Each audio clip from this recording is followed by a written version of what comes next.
जय गुरु जी संगत जी। गुरु जी रहमत चैनल पे आप सभी संगत का स्वागत है। आज का सत्संग बहुत ही प्यारा और बेहद ही खास सत्संग गर्ग अंकल का सत्संग है। और ये सत्संग इसलिए भी खास है क्योंकि महाराज ने आनंद विहार में रहने वालों को एक खास ब्लेसिंग्स दी थी जो आज भी परिपूर्ण हो रही है। जो भी आनंद विहार में रह रहे हैं उन्हें महाराज की अनंतम कृपा है। मैं आप सभी संगत से ये विनती करूंगी, इस सत्संग को अंत तक ज़रूर सुनिएगा और ज़्यादा से ज़्यादा इसे आगे साझा कीजिए। न जाने कौन से सत्संग के माध्यम से किस संगत का कल्याण हो। चलिए सुनते हैं गर्ग अंकल का सत्संग। जय गुरु जी, शुक्राना Guru ji. Over to you Garg uncle, आप आए और अपना सत्संग साझा कीजिए। जय गुरु जी। सारी संगत को प्रणाम। गुरु जी मेरे रब, गुरु जी मेरे भगवान, गुरु जी मेरे देवों के देव महादेव, गुरु जी मेरे सृष्टि के रचयिता महाशिव। और जो महाशिव होता है वही मौत को जिंदगी में बदलता है। ऐसा है मेरा गुरु जी, ऐसा है मेरा रब। मेरे गुरु जी को ना जो चाहिए, ना भोग चाहिए, ना पैसा चाहिए, ना अगरबत्ती चाहिए, भाव चाहिए। और जिसके पास भाव नहीं उसके पास कुछ नहीं। ऐसे है मेरे गुरु जी। मेरे गुरु जी को केवल आपका भाव चाहिए। और मैं बार बार संगत से कहना चाहता हूँ, जिस भाव से आप मेरे गुरु जी को मानेंगे उसी भाव से मेरे गुरु जी कल्याण करेंगे। मेरे गुरु जी को केवल आपका भाव चाहिए, आपकी दौलत अगरबत्ती पैसा नहीं चाहिए। ऐसे हैं मेरे गुरु जी। गुरु जी के दरबार में हम 2004 में पहली बार गए। हम संगत के माध्यम से डॉक्टर भावना भाटिया हमें पहली बार गुरु जी के चरणों में लेके गई।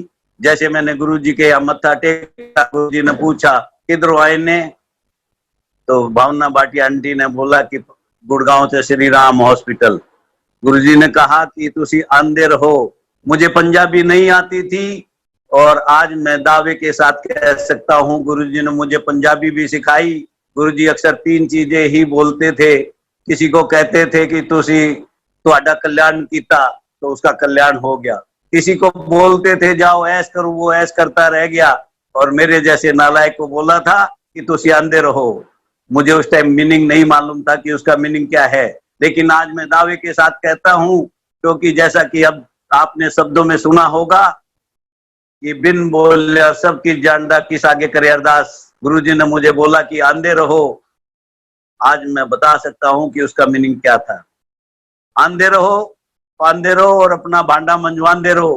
क्योंकि गुरु जी को मालूम था कि मेरा भांडा सबसे ज्यादा खराब है, इसलिए गुरु जी ने मुझे पहले दिन ही बोला कि तुझी आंदे रहो। ऐसे है मेरे गुरु जी। गुरु जी के सामने एक टीचर बैठा था। गुरु जी ने टीचर से पूछा कि क्या जब आप बच्चों के एग्जाम लेते हो क्या सबको पास कर देते हो? टीचर ने कहा नहीं। गुरु जी ने पूछा क्यों? जैसे ही गुरुजी ने पूछा कि उसने कहा कि जैसे बच्चों के आंसर शीट होती है उसी तरह से मार्क्स मिलते हैं। मैं संगत से आज कहना चाहता हूं, जैसे हमारा भाव होगा, जैसी हमारी आंसर शीट होगी, उसी तरह से गुरुजी कल्याण करते हैं। क्योंकि गुरुजी हमारे भाव के भूखे हैं, आपके जोत अगरबत्ती और पैसे भूखे नहीं है। ऐसे है मेरे गुरुजी। ऐसे ही गुरुजी के चरणों में एक आंटी बैठी थी। गुरुजी के चरणों में मत्था टेका और कहा कि गुरुजी मेरी बिटिया की शादी है। गुरुजी ने कहा कि मैनू की। आंटी को लगा कि गुरुजी नाराज हो गए, ऐसा क्यों बोले।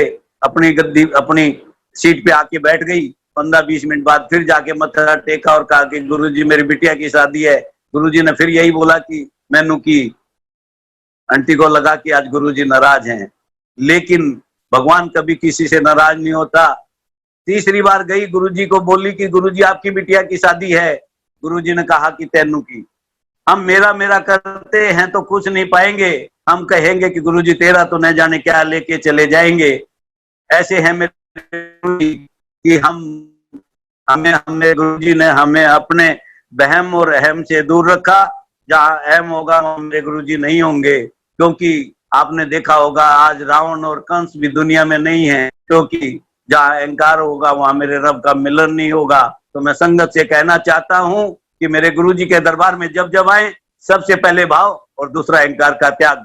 क्योंकि आपने सुना होगा, देखा होगा एक नींबू की छोटी सी भी बूंद न जाने कितने बड़े दूध के टैंकर को फाड़ देती है, ऐसे ही अहंकार हमारे शरीर को खत्म कर देता है। तो मैं संगत से बार बार कहना चाहता हूं कि मेरे रब के दरबार में आए तो सबसे पहले भाव और दूसरा अहंकार का त्याग, बाकी कुछ करने की जरूरत नहीं, कुछ मांगने की जरूरत नहीं। ऐसे हैं मेरे गुरुजी। और जहां तक सत्संग की बात आती है, जहां तक मेरे गुरुजी के दरबार में आने की बात आती है, तो गुरुजी जो है, सत्संग एक ऐसा माध्यम है जहां हमारी नेगेटिविटी को पॉजिटिविटी में बदल देते हैं मेरे गुरुजी। क्योंकि एक सत्संग ऐसा जरिया है जो हमारा सिर है, ये भगवान ने उल्टा इसलिए रखा क्योंकि हमारी सोच भी उल्टी होती है। तो इसलिए सत्संग के माध्यम से हमारे अंदर जो उल्टी सोच होती है उसको उल्टी कर देते हैं गुरुजी। ऐसे हैं मेरे गुरु।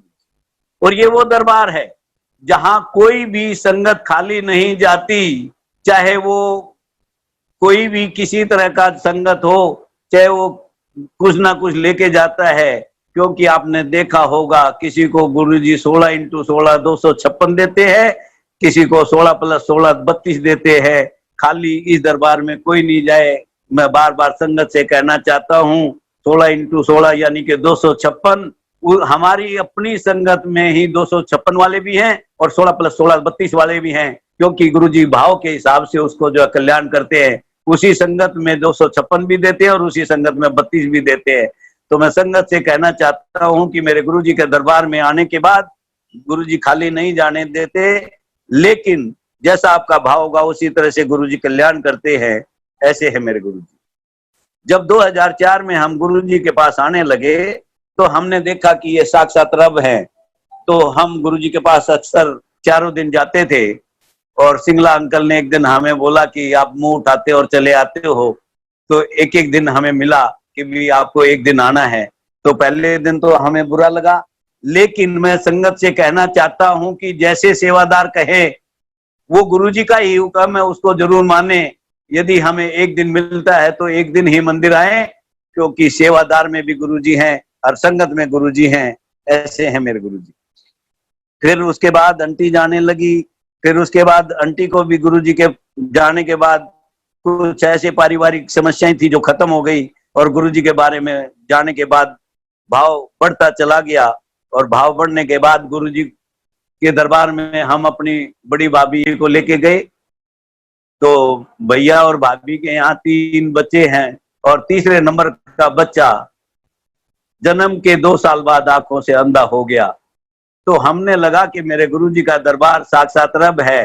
तो भाभी आंटी और बच्चे को लेके गए और गुरुजी का मत्था टेका।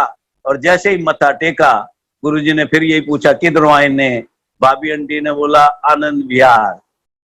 गुरुजी ने एक ही संगत के माध्यम से पूरे आनंद विहार को ब्लेस कर दिया और आंटी को, भाभी आंटी को बोला आनंद विहार वाले आनंद करो।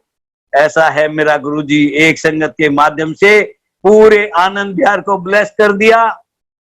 और आनंद विहार की एक संगत मेरे गुरुजी के पास गई थी और बैठे बैठे गुरुजी ने पूरी आनंद विहार की संगत को ब्लेस कर दिया। ऐसे है मेरे गुरुजी।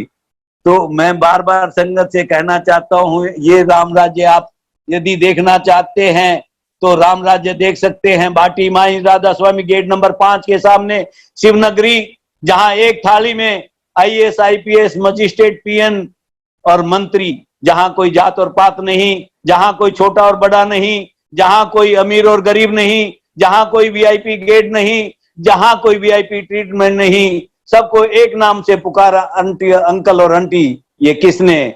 मेरे गुरुजी ने। मैं संगत से बार बार कहना चाहता हूं, यदि राम राज्य देखना चाहते हैं तो जाकर के देख सकते हैं। भाटी माइंस राधा स्वामी गेट नंबर 5 के सामने शिवनगरी। और जब आप शिवनगरी में मत्था टेकेंगे, आपके चारों धाम करा देंगे मेरे गुरुजी।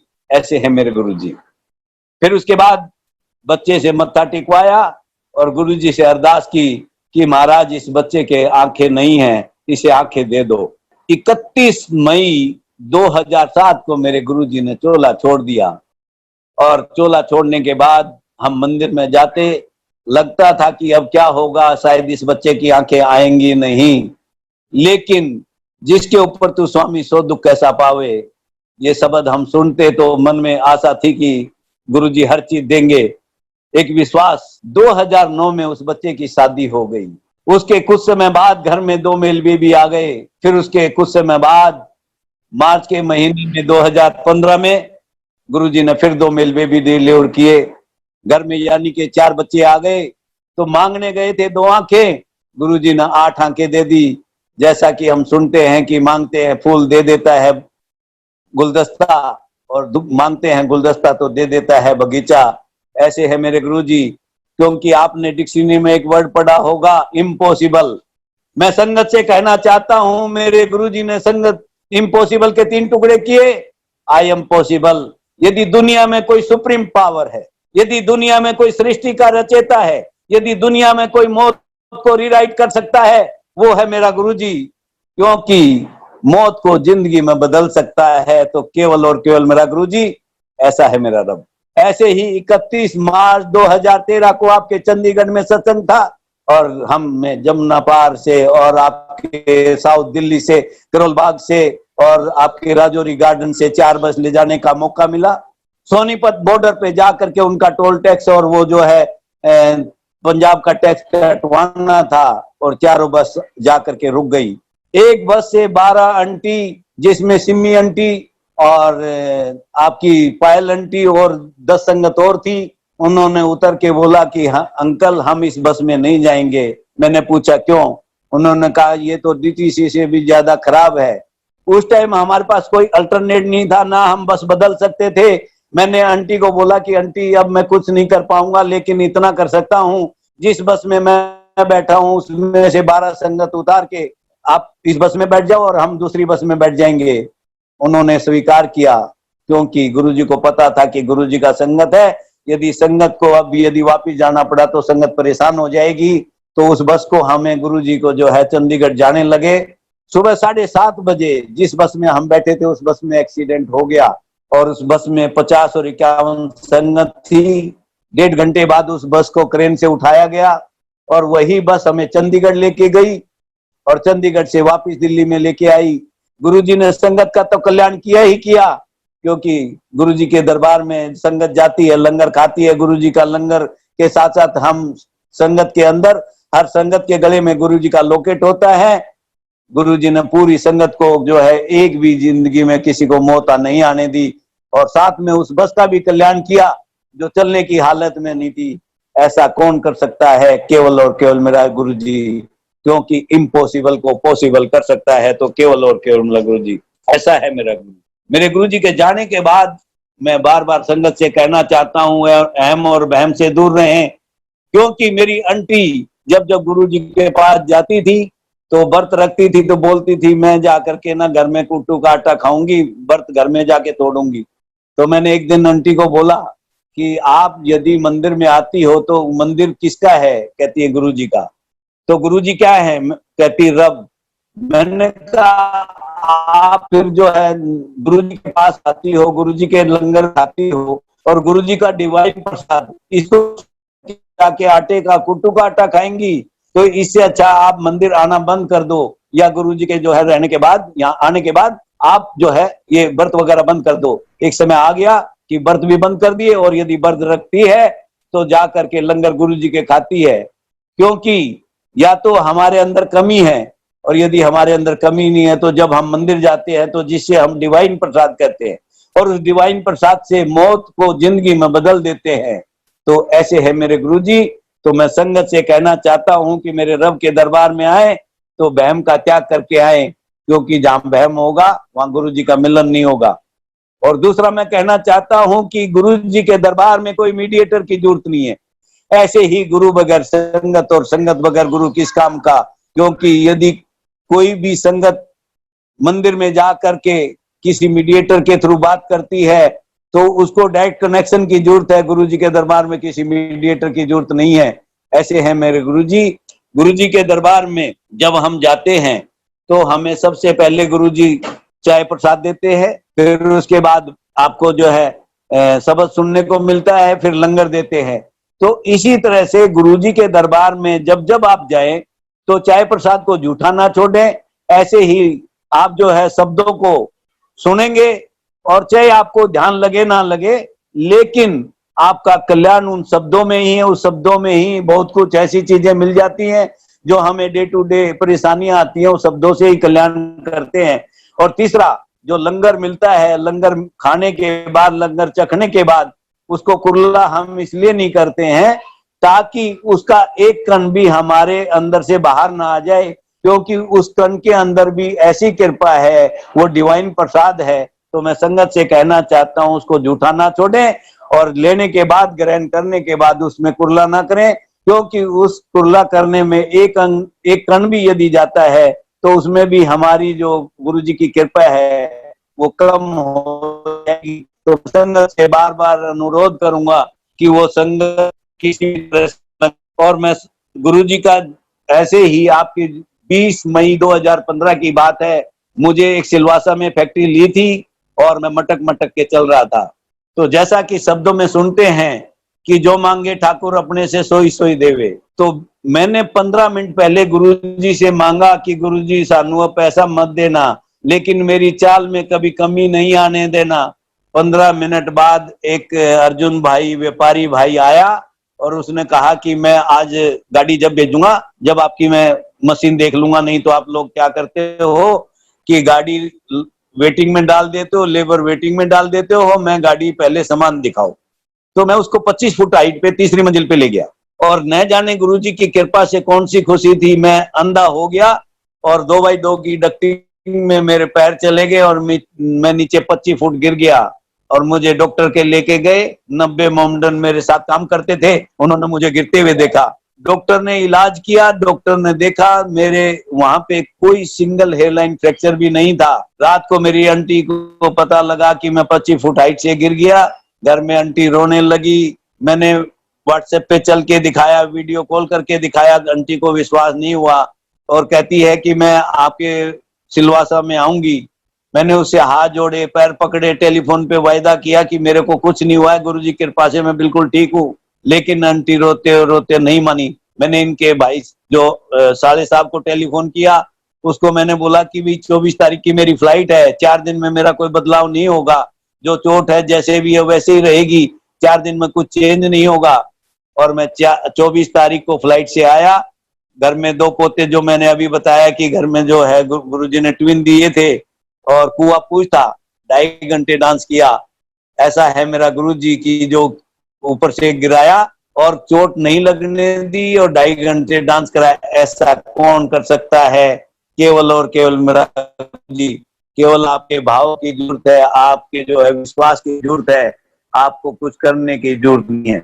मेरे गुरु जी के दरबार में आने के बाद बड़ी से बड़ी परेशानी हो, केवल अरदास मात्र से, केवल आपके जो गुरु जी का जो है बीज मंत्र है, ओम नमः शिवाय शिव जी सदा सहाय, ओम नमः शिवाय गुरु जी सदा सहाय, इतना करने से ही कल्याण हो जाता है।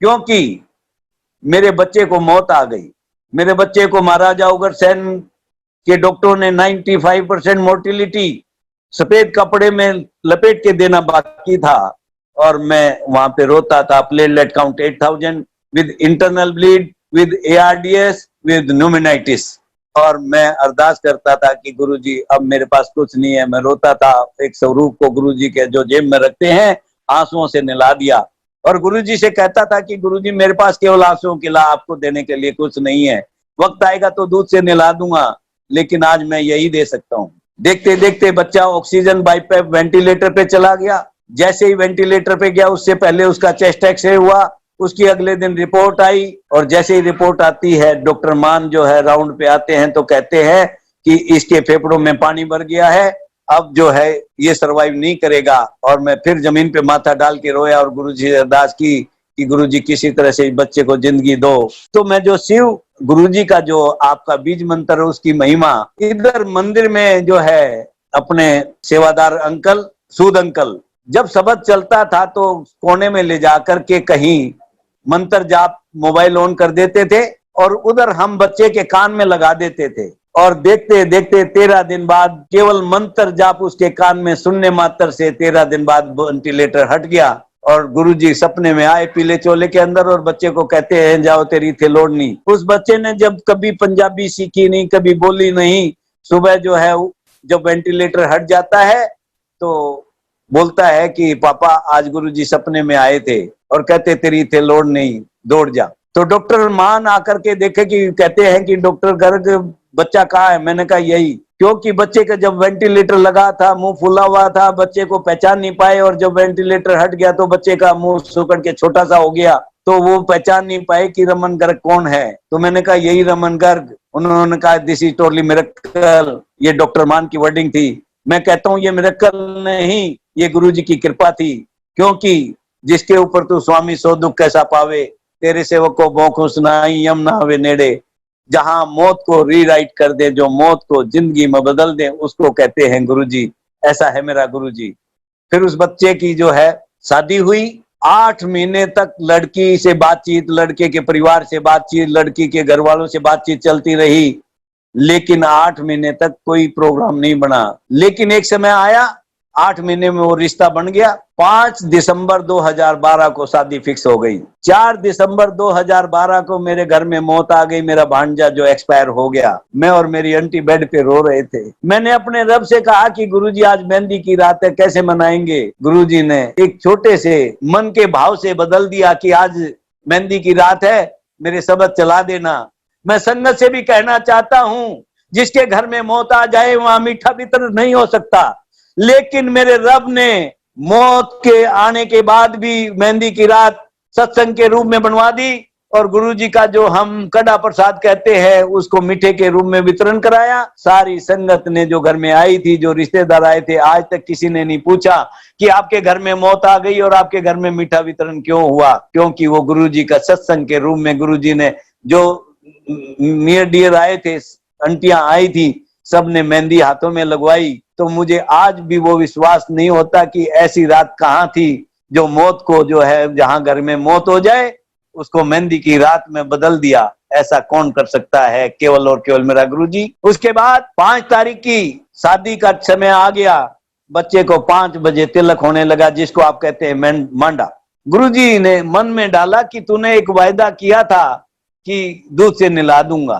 तो 1 लीटर दूध खरीदा, भगोने में डाला, और जो स्वरूप जेब में मैं रखता हूं, वो जो आंसुओं से नहला रखा था, वो उस दूध के अंदर डिप कर दिया।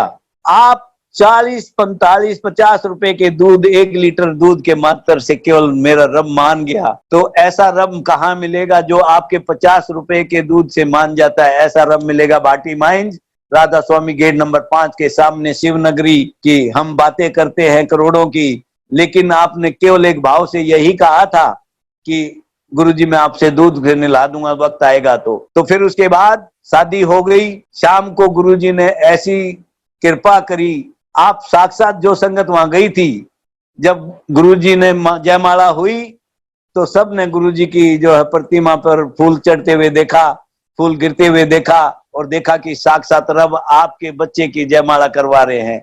ऐसा कौन कर सकता है? केवल और केवल गुरुजी। जहां मौत आ जाए और मौत आने के बाद भी किसी फंक्शन में दिक्कत नहीं आने दी, केवल इम्पॉसिबल को कर सकता है, तो पॉसिबल वो है मेरा गुरुजी। ऐसे ही मैं पंजाब में गया, कैंप लगा हुआ था, तो जब जब हम फ्री हो जाते हैं तो कोई ना कोई संगत बैठ जाती है। ऐसे ही गुरुजी के दरबार में अब भी और पहले भी गुरुजी के यहाँ दरबार में गायक आते रहते हैं।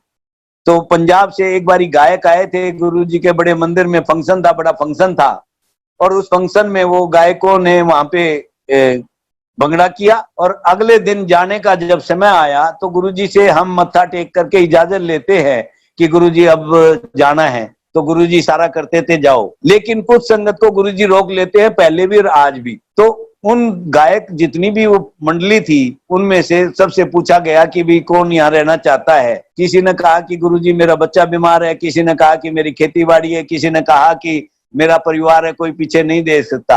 लेकिन उनमें से 3 संगत ने बोला कि गुरुजी हम आपके पास रह जाएंगे। जिस संगत ने बोला कि रह जाएंगे, वो संगत आज एक कनाडा में है, एक यूएसए में है, और एक दुबई में, क्योंकि गुरुजी केवल आपके भाव के भूखे, आपकी जोत और अगरबत्ती के भूखे नहीं है। और गुरुजी ओमनी प्रेजेंट। गुरुजी जहां आप, चाहे वो सत्संग आपके जमुना पार में हो, चाहे आपके राजौरी गार्डन में हो, चाहे आपके पंजाब में हो, चाहे आपके यूएसए में हो, चाहे आपके दुबई में हो, चाहे वो कनाडा में हो, एक समय में आप सब संगत एक जगह महसूस कर सकते हैं जहां आपका दिल माने, गुरुजी ओमनी प्रेजेंट है, केवल आपके भाव की जरूरत है। आप किसी भी तरह से गुरुजी को केवल विश्वास से ग्रहण कर सकते हैं, विश्वास से देख सकते हैं, विश्वास से महसूस कर सकते हैं। केवल आपका भाव चाहिए, क्योंकि गुरु के दरबार में जाने के बाद जो आप देखते हैं गुरु जी का जो बड़ा मंदिर, और जो बड़ा मंदिर आप संगत देखेंगे कि गुरु जी ने जन्म लिया पंजाब में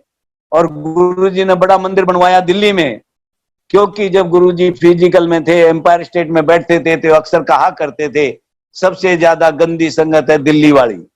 क्योंकि दिल्ली वालों को ना तो प्रॉपर पंजाबी आती है, ना शब्द का पता लगता है, ना उनको पता लगता है कि शब्दों में क्या है। तो गुरुजी ने जो बड़ा मंदिर संगत दिल्ली वालों को दिया, तो दिल्ली वाले कितने जो है खुद नसीब हैं कि जो हमें गुरुजी पंजाब में जन्म लिया और आपका बड़ा मंदिर की स्थापना जो है आपके दिल्ली में है। क्योंकि गुरुजी बिन बोलिया सब कुछ जानता, किस आगे करे अरदास, क्योंकि गुरुजी को मालूम था कि दिल्ली वालों को सबसे ज्यादा जरूरत है। इसलिए आपकी ब्रांचें आपके देश विदेश में कितनी भी हो जाएं, लेकिन बड़ा मंदिर एक ही रहेगा, वो है दिल्ली में। तो इसलिए मैं दिल्ली की संगत को कहना चाहता हूं कि हम कितने खुश नसीब हैं, कितने भाग्यशाली हैं कि बड़े मंदिर में केवल मत्था टेकने से, अरदास करने से सबका कल्याण होता है। तो ऐसा मंदिर जो आपको वर्ल्ड में कहीं नहीं मिलेगा, पूरे वर्ल्ड में एक ही मंदिर है, बड़ा मंदिर, वो है दिल्ली। तो मैं संगत से बार बार कहना चाहता हूं कि संगत चाहे महीने में, चाहे हफ्ते में, चाहे जब भी टाइम मिले, बड़े मंदिर जाएं और बड़े मंदिर गुरुजी के सामने बैठ के केवल अरदास करें, और अरदास सेकंड में पूरी कर देता है गुरुजी। और गुरुजी का के अरदास हम शुक्राना करें और गुरुजी हमारे ऊपर कृपा बनाए रखे। न्योटा दा ओठ है मेरा गुरुजी, न्योटा दा ओठ है मेरा गुरुजी, निगता दा गत है मेरा गुरुजी, निपदा दा पथ है मेरा गुरुजी, नितानिया दा तान है मेरा गुरुजी, निराशा दा आस है मेरा गुरुजी, निथावा दा था है मेरा गुरुजी, निमाना दा मान है मेरा गुरुजी, हर समस्या का समाधान है मेरा गुरुजी। ऐसा है मेरा गुरुजी। और जैसा कि शब्दों में सुनते हैं, तीन लोक नौखंड में गुरु से बड़ा न कोई, करता करे ना कर सके जो गुरु करे सो होए। ऐसा है मेरा गुरुजी। और मैं संगत से बार बार एक चीज और कहना चाहूंगा, जब हम कहते थे पहले गॉड, जीओडी, वो गॉड नहीं, असली गॉड है मेरा गुरुजी, क्योंकि जीओडी गुरु ऑफ डोगरी। जय Guru ji. Thank you so much uncle, बहुत ही प्यारा सत्संग हम सभी संगत के साथ साझा करने के लिए। शुक्राना है गुरु महाराज का, जो हर दिन, हर पल, हर क्षण अपने ना जाने कितनी ही संगतों का कल्याण करते आ रहे हैं। उम्मीद करूंगी कि हमेशा की तरह आज भी संगत को अपनी बहुत सारी उलझनों के, बहुत सारे प्रश्नों के उत्तर ज़रूर मिले होंगे। संगत जी, गुरु महाराज इसी तरह अपनी कृपा दृष्टि हम सभी पर करते रहे, इसी कामना के साथ जय गुरु जी। शुक्राना गुरु महाराज।